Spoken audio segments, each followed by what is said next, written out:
We are still in Illinois and hitting some really hefty winds. We're hitting almost, I think, Gary, you said it was like 57-mile-an-hour gusts? Yeah, it is a little crazy outside. We pulled in our slide that's getting hit from the wind, and that has definitely helped stabilize it. We are off the truck at this point in time. We didn't have enough time to get it back on the truck. Our poor Gazelle is getting pummeled. We ended up putting down the sides to try to get some airflow through it. Surprisingly, it's held up well, although with the gusts it is kind of collapsing and then reopening.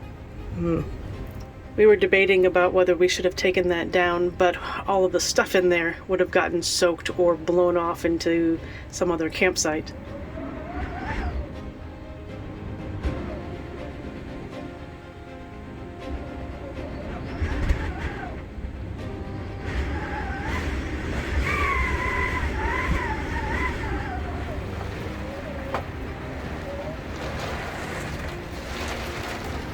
Wind and rain, lots of fun.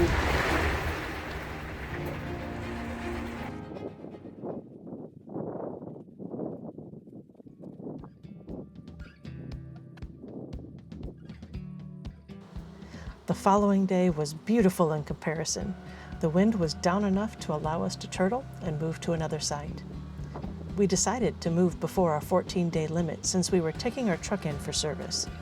We knew it might be a few days without our truck, so we wanted to move, dump tanks, and fill our fresh water, just in case.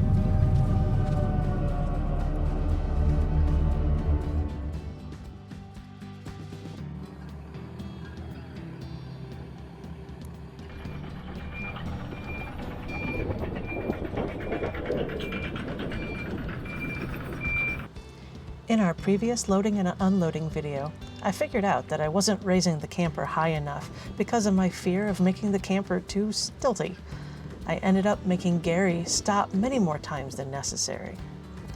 This time, I raised the camper to 26 inches and ended up raising it a total of 28. It wasn't as bad as I thought, and it made the loading and unloading much quicker.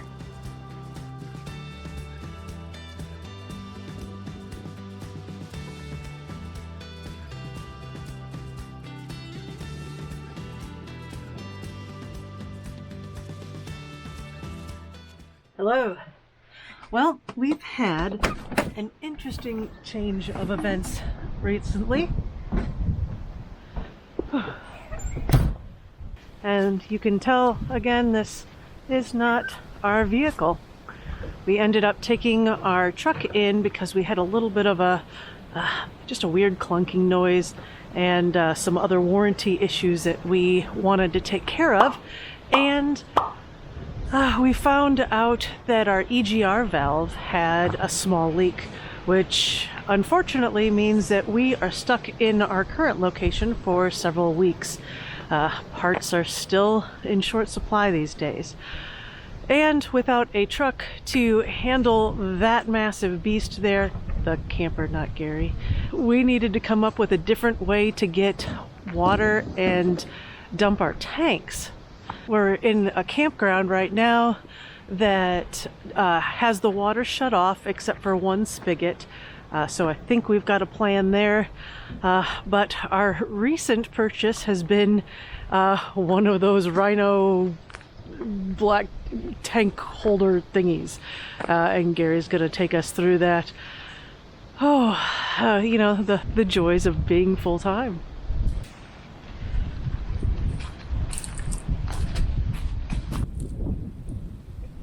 Not gonna make it.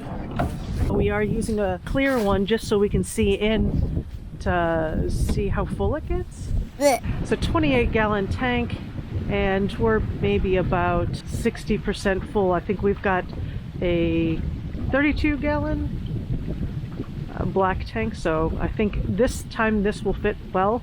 Our gray tank is a bit larger, but I think we're still under that. So our plan is to probably dump every week, 10 days or so we can fit it into this tote. On the plus side, this thing came with a lot of different accessory parts, which is nice. We're gonna definitely take advantage of these with us having limited water to wash things out. Truck. It does? Oh, good. The other challenge that we have is the truck that they gave us, which is a Jeep, doesn't even have a hitch, so we're having to kind of come up with some way to roll this to the dump site.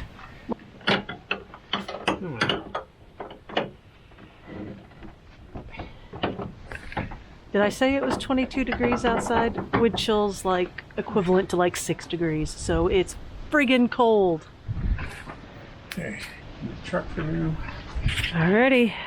See how that works. Let's hope this little baby rolls nicely. It's good.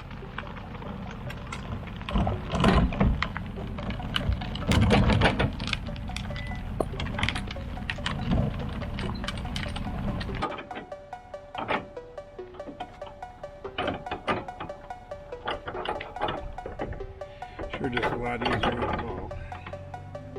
Yeah, definitely.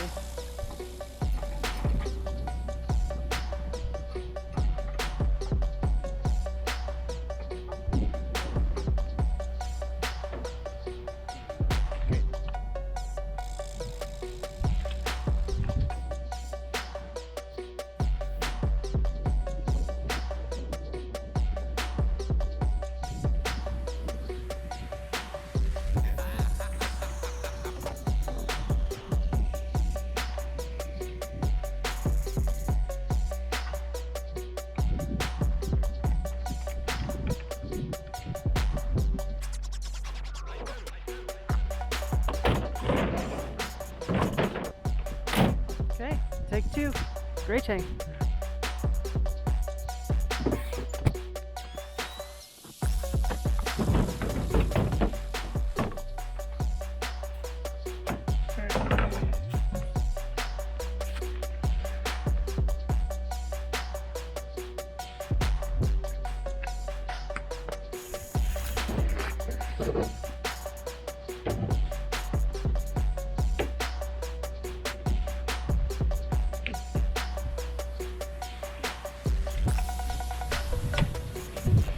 Oh no. Frozen?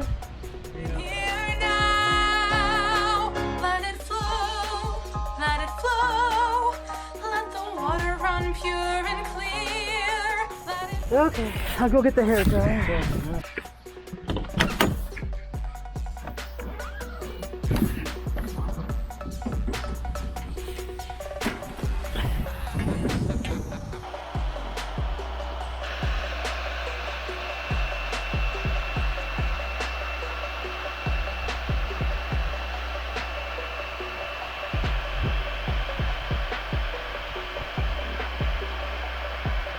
How many more weeks before we can get our truck back? Holy cow. This is not fun. You're gonna have to reach under here and pull it straight that way. Gotta pull it towards the front of the camper. Yeah, that way. Right? Nope.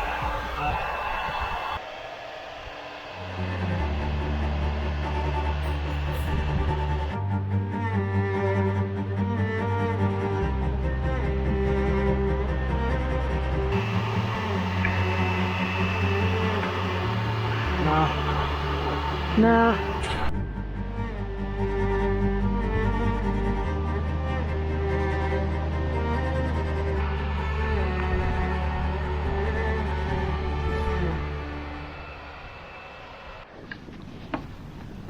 flow, let it flow, let the water Now it says 0.